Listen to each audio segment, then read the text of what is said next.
All right, good evening. It's the last Thursday in the month of March.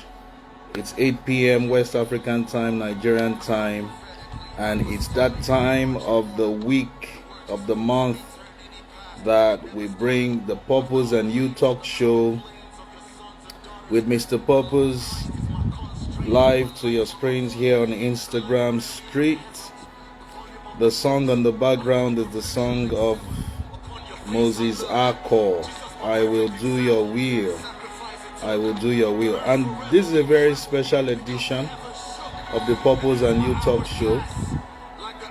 It's FAQs about purpose. FAQs about purpose.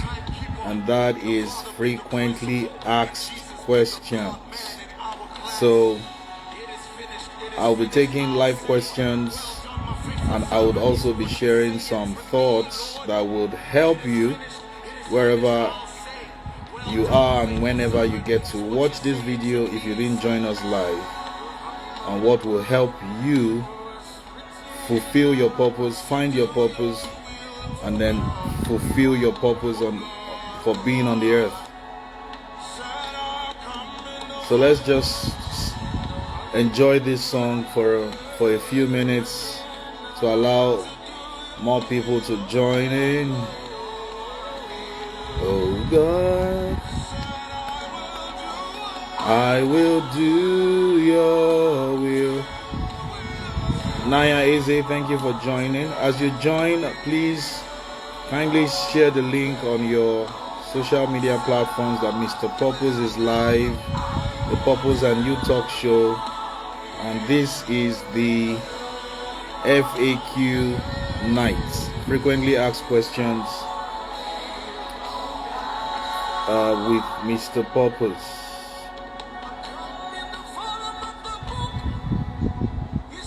Written concerning me.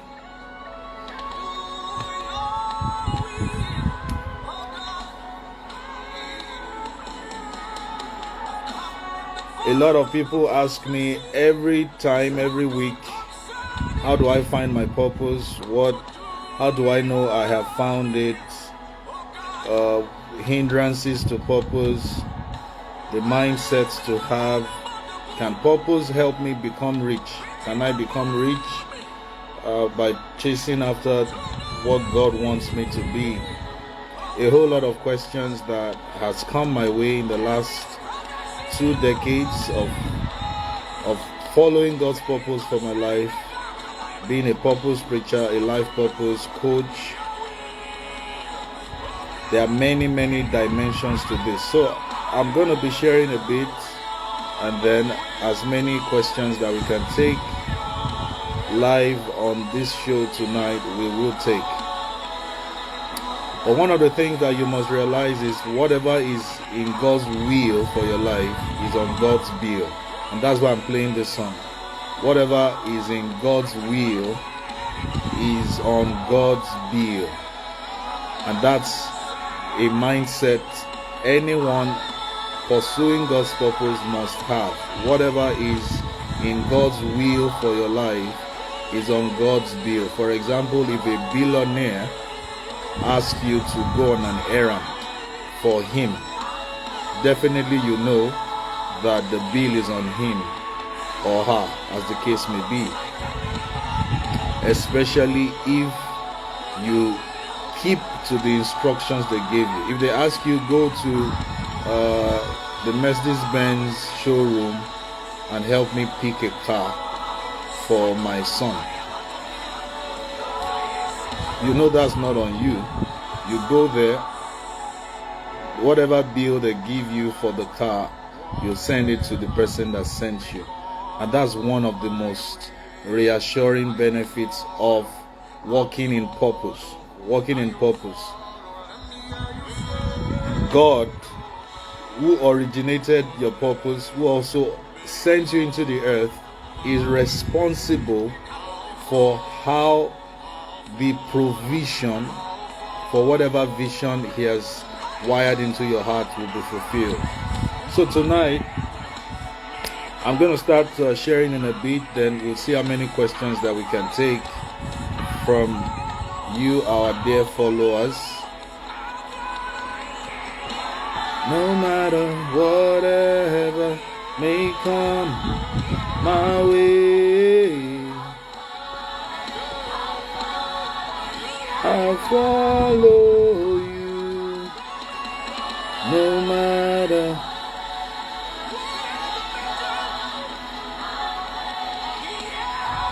So, in the journey of purpose, there are certain things that you must prepare for. One of the things I teach is purpose prepares you for opportunities. Purpose prepares you for difficulties. Purpose also prepares you for eternity. Prepares you for eternity. All right, so the first thing I want to do this evening, as we are with more people to join, first thing I want to do this evening is I want to quickly talk about 4 kinds of people. 4 kinds of people. So tonight we're talking about frequently asked questions about purpose. But the first thing I want to lay as a foundation tonight is there are 4 kinds of people. 4 kinds of people. When it comes to this subject of finding purpose and fulfilling God's purpose, there are 4 kinds of people. The first kind are the ignorant people. Ignorant people who are not aware, who do not know that God actually has a purpose for their lives. So they go about their lives totally oblivious, totally unaware that there's any such thing as a great plan different from theirs, different from their parents' plans for their lives. They have zero awareness about the subject of purpose. Now, does that totally exempt them from the consequences of not knowing that God has a purpose for their lives? No, but they are not aware, so they are ignorant of the truth and of the fact, of the eternal fact that God has a purpose for their lives. So the first category of human beings fall into this large group of ignorant people, right? They are not aware that God has a purpose for their lives. The second category of people are people who are arrogant about their purpose. They are arrogant about their purpose. So they know that God has a plan for them, but they refuse to pursue it because they have other plans. They have ambitions. They have their own philosophy about life, and they become arrogant. It's a posture of their hearts. They become arrogant. They are not interested because they feel that God is old school, or God is not in touch with the reality of their times, or God is not aware of the economic situation of their nation. They are arrogant because they even think God is not techy. We are in the tech generation. We are in the AI age. So whatever the Spirit of God might be showing them or ministering to their hearts or nudging them, at times He will even use circumstances. This kind of people believe that their own plans, their own ambitions is way better than God's ideas for them. But that's also that will put them in a lot of trouble, because they will be likened to somebody rowing against the wind. If you are rowing and sailing against the wind, there will be a lot of turbulence, there will be a lot of resistance. You will be fighting against the force that you ought to be in partnership with to help you get to your desired destination. So that's the second kinds of individuals that exist. The individuals who know that God has a purpose for their lives, but they are arrogant. So they have a proud posture. They are not willing to pursue God's purpose or the processes that leads to the manifestation of that purpose. All right. Then the third category of people that exist on the earth when it comes to purpose are those who are imitating other people's purpose. They are imitating other people's purpose. The third category of people are people who are imitating others. They are copycats. They know that there is greatness in them, but they don't believe in themselves. They have low self-esteem, or they are impatient, or they are lazy. So they fit in rather than stand out. They will rather imitate something that is popular, something that is known, or someone that they respect. They admire great people to the extent that it overwhelms them, and then they are sucked in to conformity. They admire. So there's nothing wrong in admiring people that are doing great things, but beyond just admiring people who are doing great things, you ought to also be inspired by them, and that should help you also begin your own process. So the third categories of people that exist when we're talking about the fulfilling purpose is those who are imitating others. They start businesses that they have no business in starting. And now that we're in the social media age, there are a lot of copycats on social media. Imitators. Imitation leads to limitation. You will limit yourself. You will limit your grace. You will limit your expression. You will just be a photocopy of an original. And every time people see you, you will just be like a signpost, a signboard, pointing to that original initiator of whatever idea that you are imitating. And the fourth category of people that exist when we talk about purpose are the people who are initiating their purpose in partnership with God. All right, we have a question here from Naya Eze. Does it take a whole lifetime to realize who you are, or does it necessarily have to take long before you realize who you are meant to be? Does it take a whole lifetime? No, it does not. I'll get to that in a bit. No, it does not. So there are those who are initiating their purpose in partnership with God. The fourth category of people are those who are initiating their purpose but in partnership with God, because God is the originator. He's the author of the idea that they are initiating on the earth. And one powerful thing about purpose is this: it will keep you in sync with God. It will keep you close in an intimate relationship with God. I am a Christian. I'm also a life purpose coach, but we can't remove God from the subject of purpose. You can never ever remove the manufacturer from the life of the thing he manufactured. He has an original intent. When you buy a machine or buy a product, that product has a manual, and there's a page that is very interesting that I always read, the troubleshooting page, that if this product malfunctions, this is how to reset it to factory settings.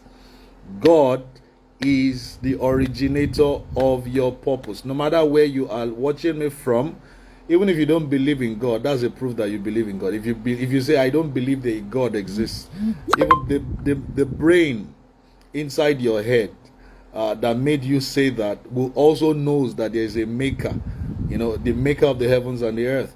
So the fourth category of people are those who are initiating their purpose in partnership with God. You can't maximize any product without proper respect and reverence for the manual. which is the mind of the manufacturer. So let me answer this question quickly. Does it take a whole lifetime to realize who you are, or does it necessarily have to take long before you realize who you are meant to be? Okay, there are 3 seasons in purpose. There are 3 seasons for every human. So irrespective of the weather in your nation, there are 3 seasons in life. It's called the morning season, afternoon season, and the night season, right? So I taught this extensively in the course Discovering You. By the way, if you are watching this video, there is good news, and I bring good news to you.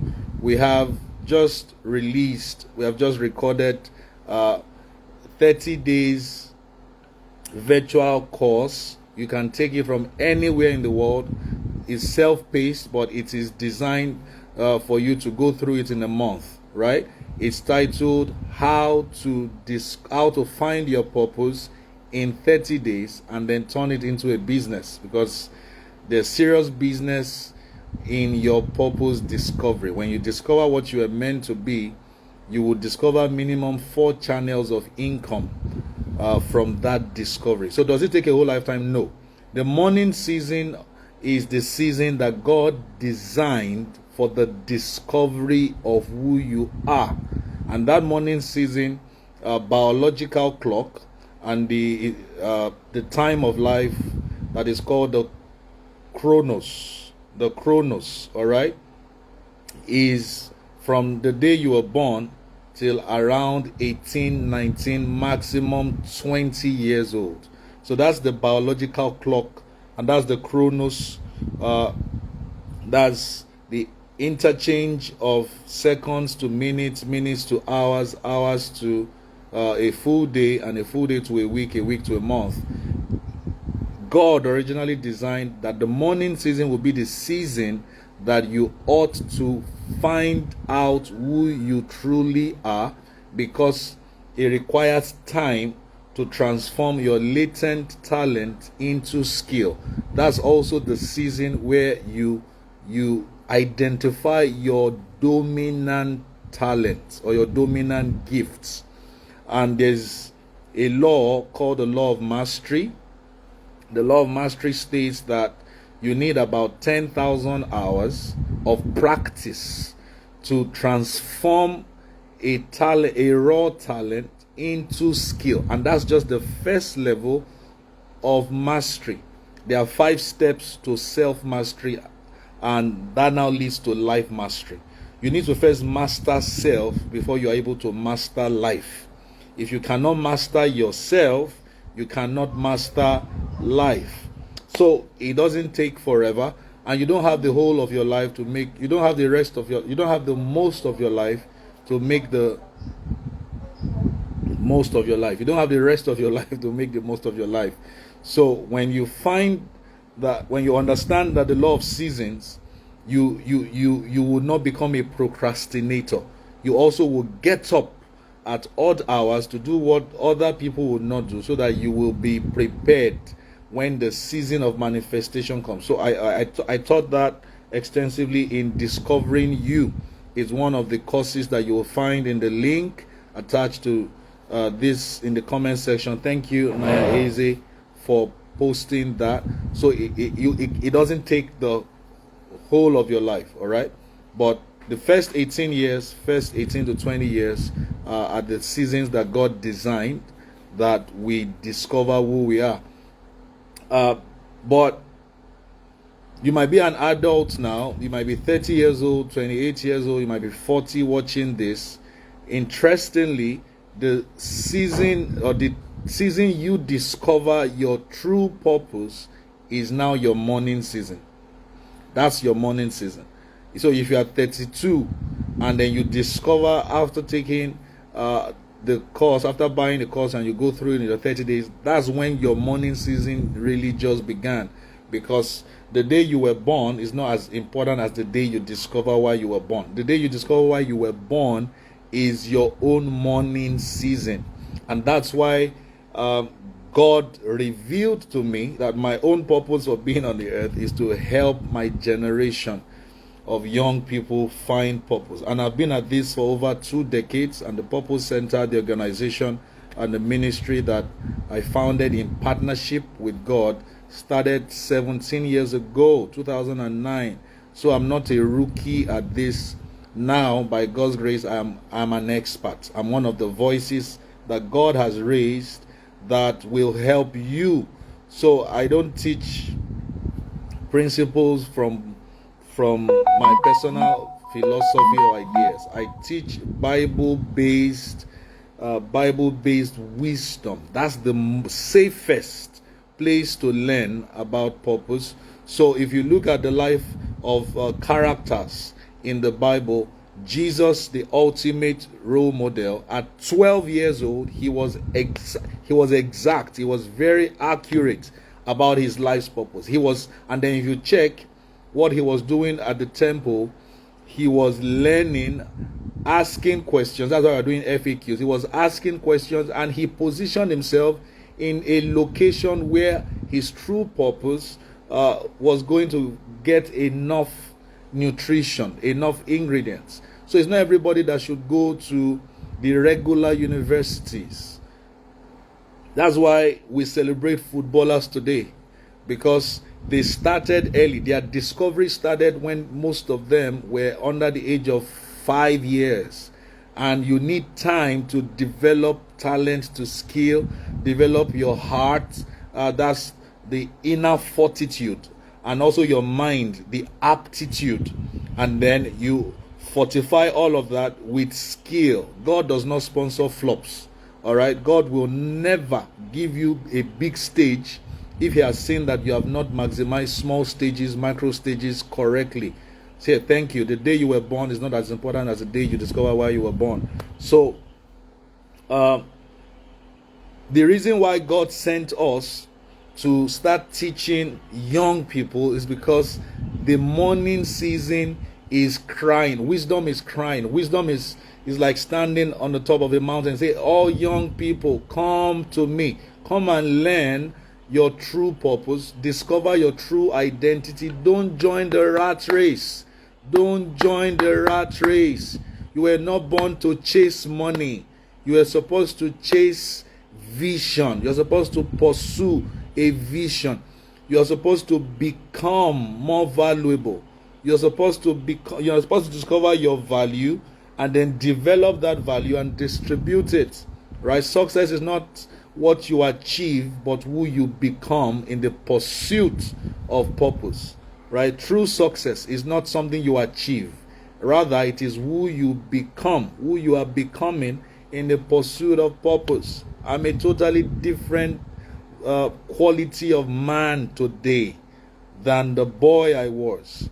But the boy I was, I stumbled into purpose when God rescued me from death. I would have died at the age of 15, and that event is what God used to prevent me from joining the rest of my mates at that time in running after frivolities of life. All right, so back to what I was teaching earlier. Naya Eze, thank you for your support on this particular live. God bless you. I hope your friends in Russia are also watching this. So what stops people from finding purpose and fulfilling purpose? I want to talk about that quickly. Number one, fear. The fear factor. Fear has stopped more people from finding purpose and pursuing purpose. Fear almost stopped Moses. Everyone in history that turned their fear around, they've discovered that when fear knocked, faith answered. There was nobody there. When fear knocks and faith, you respond with faith, you will see that there was actually nothing to fear. Moses was afraid, so he ran away from Egypt and ran into the wilderness and was keeping sheep with his rod. That same rod had so much power, but Moses was not aware. Fear would rob you.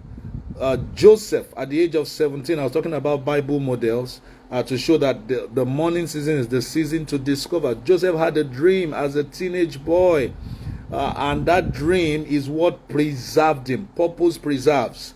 When he was faced with the temptation and situation that has flawed a lot of men, there are still some grown men today, adult men, who cannot put their zippers up. Joseph mastered it early enough, and what powered that resistance to the temptation was the power of purpose. You would never become courageous until you are pregnant with God's idea, God's baby, because it takes courage to walk with a God you cannot see. Courage is not the absence of fear, but the willingness to keep going forward irrespective of how you feel. Fear is a feeling, faith is an action. So fear has stopped more people. There's a story I like to share. Death announced that he was going to a village to kill 10 people. He made an announcement in his camp, in the camp of the evil world. So I'm going to that village and I'm going to kill just 10 people who are above 80 years old. And it was announced to the entire village that death is coming. Immediately, immediately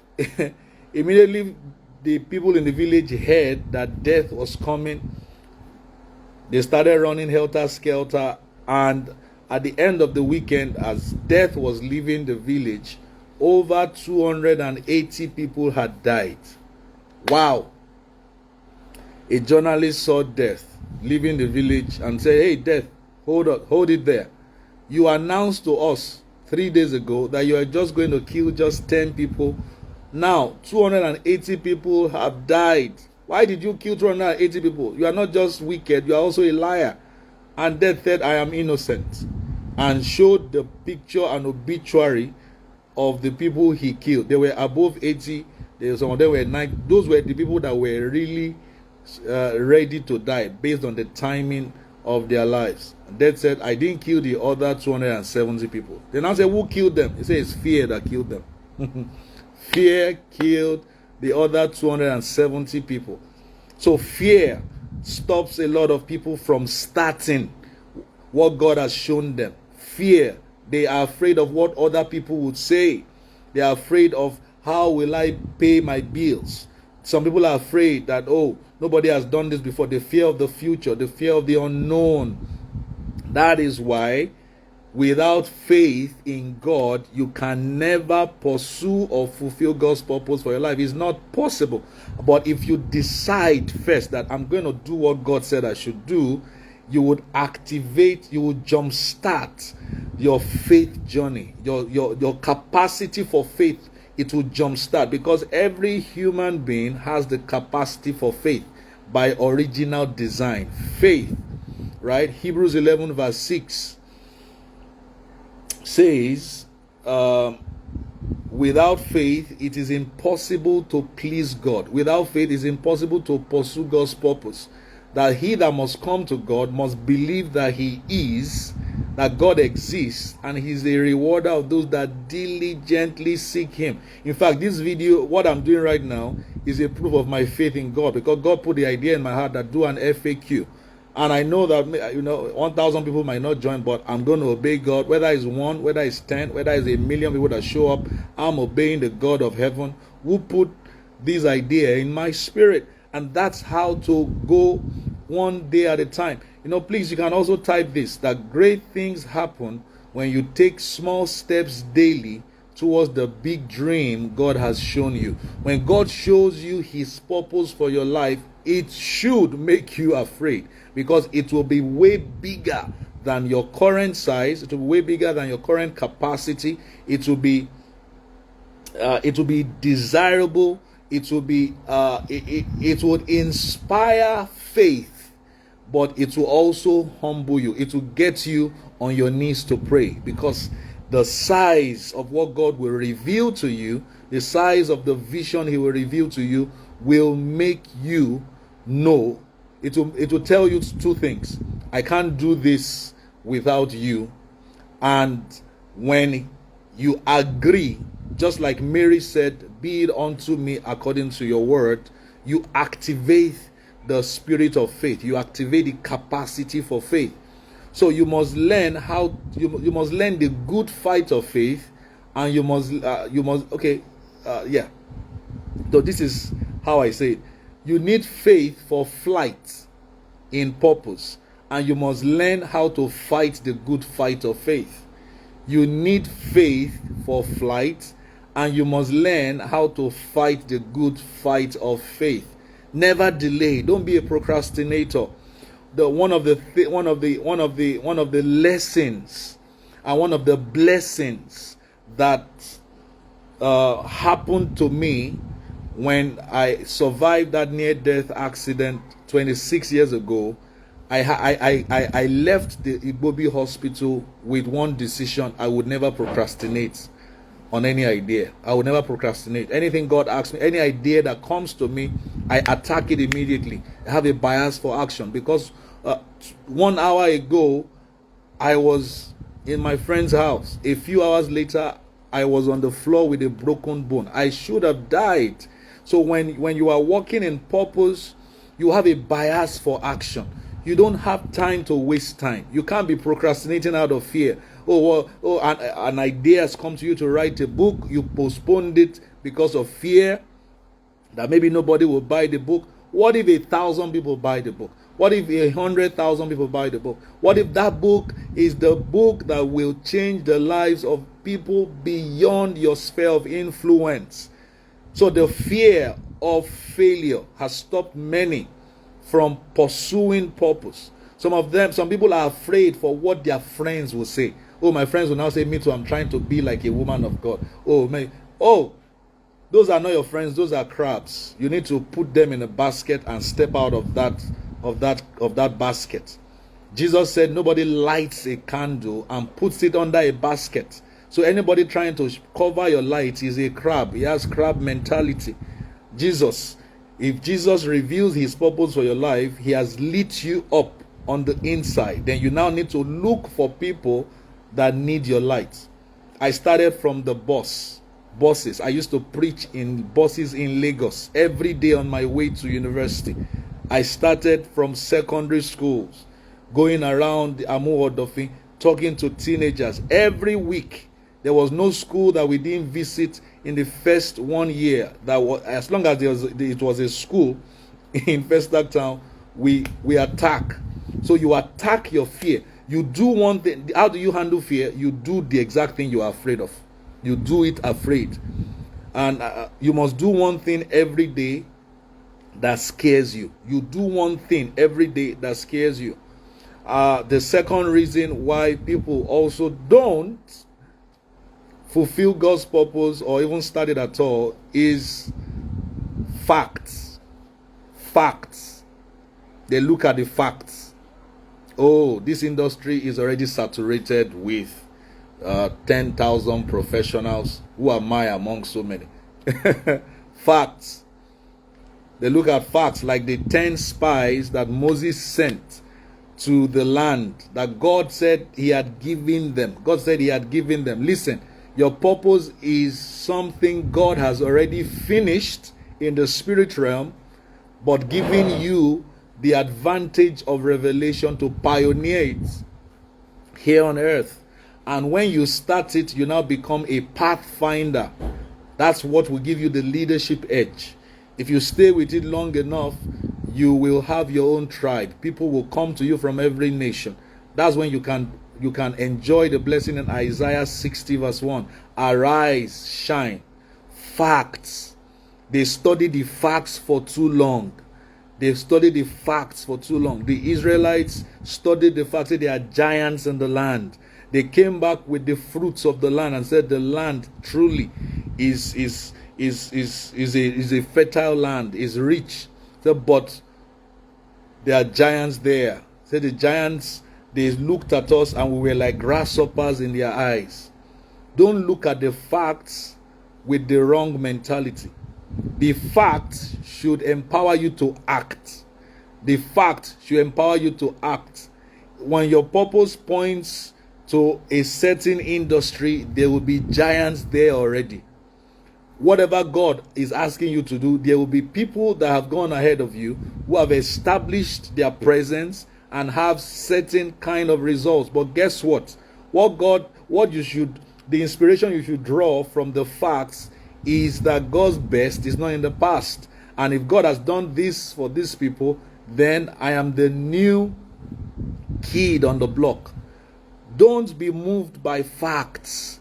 Don't be paralyzed by facts. There's something called the paralysis of over-analysis. Some people over-analyze. They spend too much time in the analysis room. They want to get it right the first time. Listen. I'm going to say this very slowly. Whatever is worth doing is worth doing badly at first until you get it right. Whatever is worth doing badly until you get it right. Whatever is worth doing badly. Some people, the reason why they stopped the great idea God gave them is the fact that the first time they did it, they didn't do it well. That's a fact. That's not the truth. That's a fact. That's not the truth. Fact. You are graced to be a public speaker, but your first speech ever was a total write-off. People laughed at you. That's just a fact. If you stop acting on that instruction or idea God gave you, you will never become an expert. If you don't start, you will never become an expert. You don't have to be great to get started, but you have to get started to be great. Yes, whatever is worth doing badly at first until you get it right. So don't let facts stop you. Facts should empower you to act on the truth in your spirit. Persistence and consistency is what gets us from being latent to being potent. Persistence and consistency in action is what moves us from being latent. Latent means underdeveloped, unused, untrained. The first day that David saw Goliath was not the first time he ever used a sling. All right? Joseph, the first day he saw Pharaoh was not the first time he was interpreting dreams. So the fact remains the same. In every nation of the world, I have never seen anybody that was trying to plant a tree and started from the top. No. That wants to build a house started from the top. No. In any nation of the world, if you want to dig a well, you start from there are two things that you start from the top and you go down in any nation of the world. If you are digging a well, you start from the top, you dig down, and if you are burying a human being. But any other thing you want to do, you start from the base, then you go up. If you want to build a house, you start from the foundation, then you go up. Even women, for every lady watching this, even the beginning of your makeup is called foundation, to brighten your beauty. All right, but don't depend on facts. Don't let facts stop you. Coca-Cola bottling company, the first 1 year of their sales, they sold just 25 bottles. If they had concluded that they have failed in business in the first year, they will not be the multi-billion-dollar company they are today. Don't sell off your future because of the facts. All right, don't sell off your future because of the facts. The third reason why some people never get up and pursue God's purpose, it will shock you, but this is the truth, is fatness. Fatness. They are enjoying life. They have a good job. They come from a great family of industrialists. They are comfortable. And then the idea God has put in their spirit, what their purpose is pointing to, it will mean that they will have to start from scratch. They will have to go connect to a mentor. They will have to become an apprentice. Meanwhile, they were born into wealth and riches. They were born with a golden spoon in their mouth, right? They were born holding a tablet. The Bible says of Moses. That's why Moses is said to be the meekest man that ever lived in his time. Because I want to believe that there are people in our generation that are meeker than Moses because of the factor of the Holy Spirit. Moses, he considered not the riches of Egypt. He was born, he was raised in the palace of Pharaoh, raised in the palace in Egypt. But when it was time to fulfill God's purpose, he had to say goodbye to fatness. His food was always ready before he woke up. People baited him. They dressed him up. He lived a life of luxury. Now, walking with God would take you out of your comfort zone. He will strip you off everything that makes you comfortable or depend on yourself. Even Jesus Christ, his son, had to go through the wilderness so that you can learn. Say he learned obedience by the things that he suffered. You can't get into purpose when you are fat. You need to become fit, right? And the reason why God will strip you of fatness is so that you can be fit for great feats. F-I-T, for great feats. Another question: how can I juggle meeting people and keeping up with friends, or being focused and secluded in pursuing my purpose or building my personal brand? You can't do the two at the same time. There's always a season of solitude. There's always a season to practice solitude. That season is necessary. That season is necessary. It is in solitude that God will correct your attitude.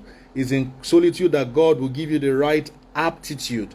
It's in solitude that you will build the inner fortitude.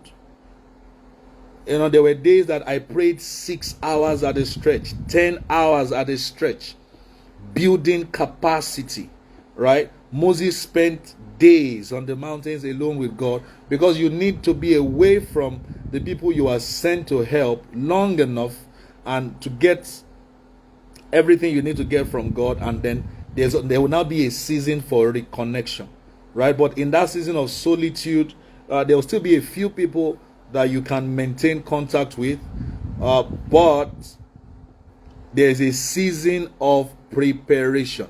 Nobody can go to the gym on your behalf.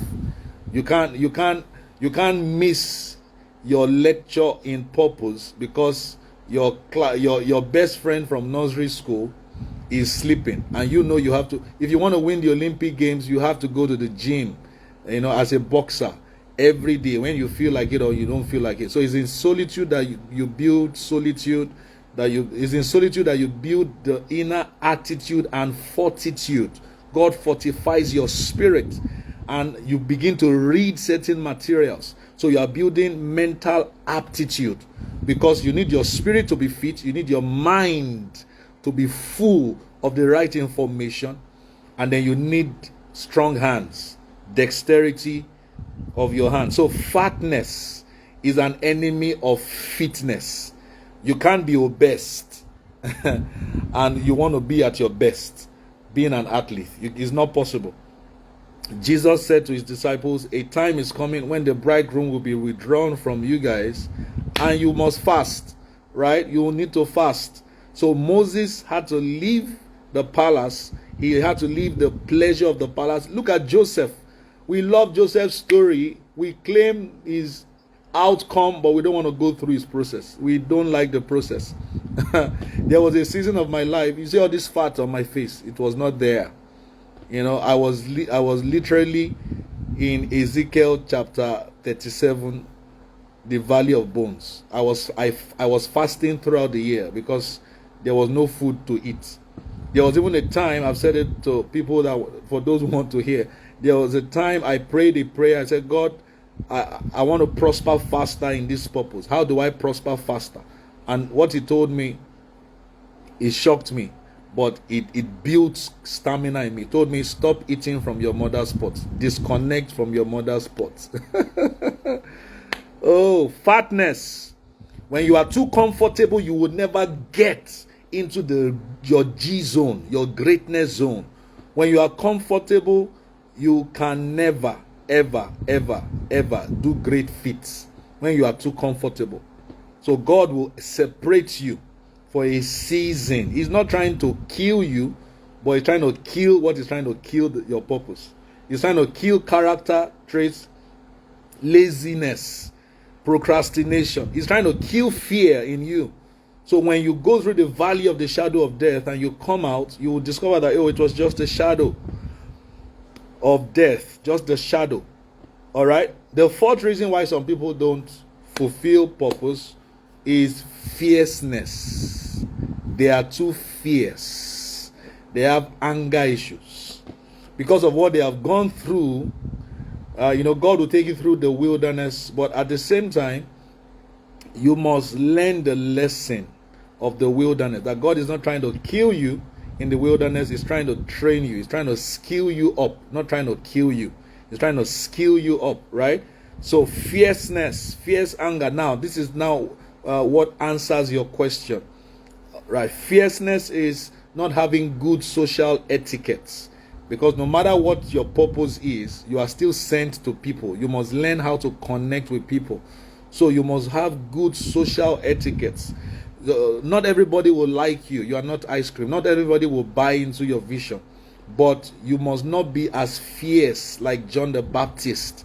He called people brood of vipers. So you must have emotional intelligence. You must, equip yourself with good etiquette, good manners. Be gentle, be amiable, be approachable. Don't have this air of I know it all. So fierceness. Some people are so fierce.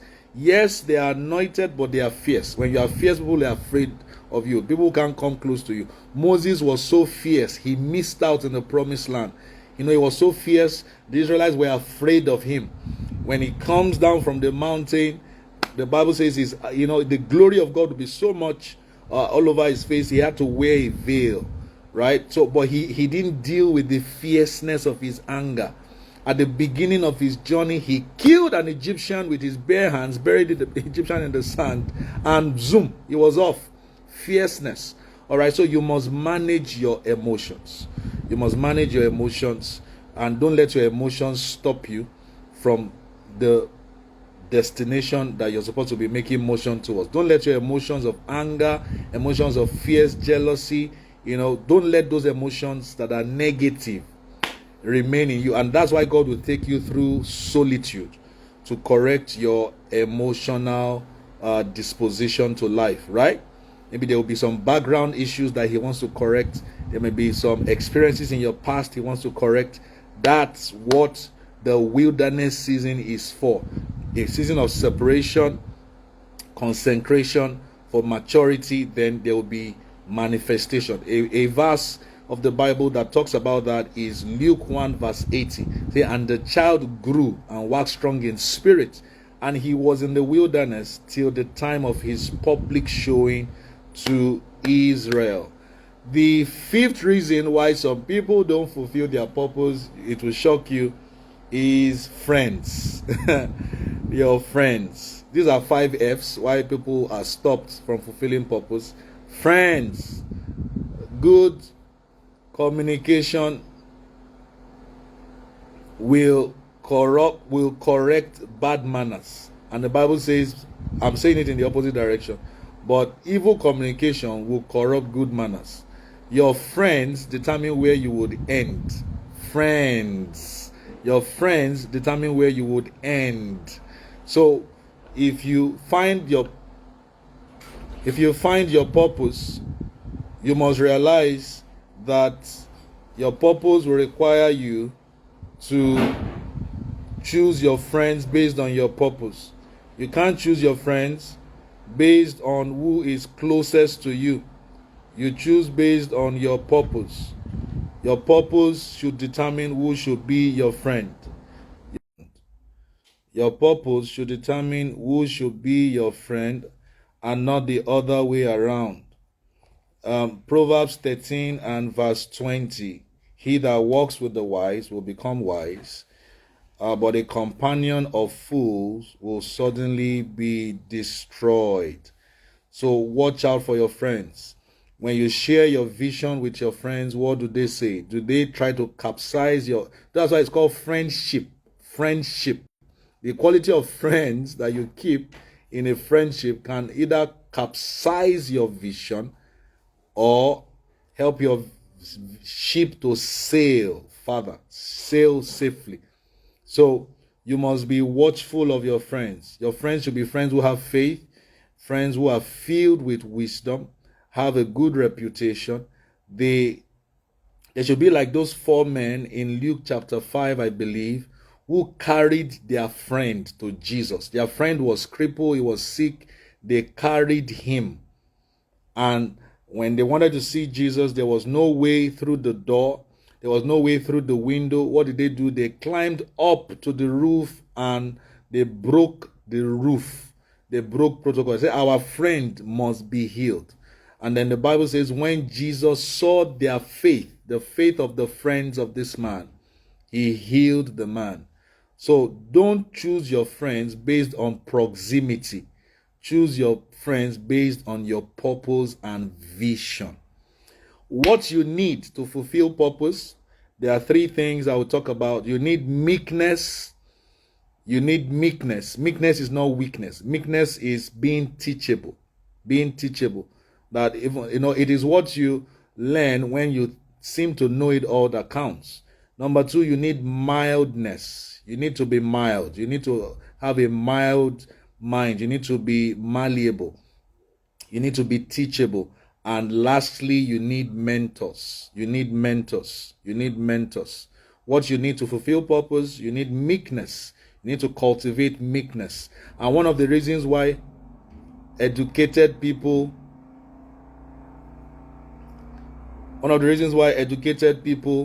are not meek is because they have gone to school. All right? They've gone to school. They've been educated in an academic way. So when God introduces his purpose for their life, they are already in their 20s.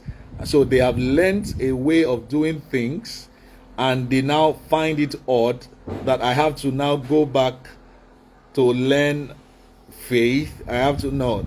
So when you are not meek, you are really weak in God's hands. When you are not meek, you will be meek in God's hands. If you are not meek, you will be weak in God's hands. When you are not mild, you will be wild in God's hands. You need mildness. Mildness would help you develop your true greatness. When you are mild in God's hands, you are like clay in the hands of a master potter. He can mold you, he can shape you, and then the real shape of your spirit man will come alive. Everybody will see how great God is by your life, right? You should reveal God, not reveal your past, reveal your parents, you should reveal God. You are made in his image. You should not reveal how your community looks, whether your community is positive or negative. You shouldn't reveal your community. You should reveal the identity God put on your inside, and also the real citizenship where you belong to, which is heaven. We should actually be downloading heaven into our spirit and uploading it on the earth. So when you are not meek, you will be weak in God's hands. And then you need mentors. When you don't have mentors, you will be tormented. When you don't have mentors, you will be tormented. When you don't have mentors, a journey of 40 days will become a journey of 40 years. When you don't have mentors, you would abort your baby. Mary was told, yes, you are going to be impregnated by the Holy Ghost, but you need a mentor called Elizabeth. Yes, you are Elisha, you have a farm where everything is working, you have money, but Elijah is your mentor. He has the anointing, he has the mantle, he has the mandate. So your mentor is not your friend. Your mentor is not your friend. Your mentor's counsel can fast track your seasons. Your friends cheer you on. Your mentor is your friends clap for you for what you have done in the present. Your mentor sees your future, right? Your mentor, your friends are okay with your weakness. Your mentor wants to minimize your errors. He cannot. He frowns at your weakness. Your friends can sin with you, you know, and they will enjoy it. They'll tell you, they'll go, your mentor will not tolerate. He will not tolerate. Your friends will backbite you, but your mentor will stand and protect your reputation. So you need mentors.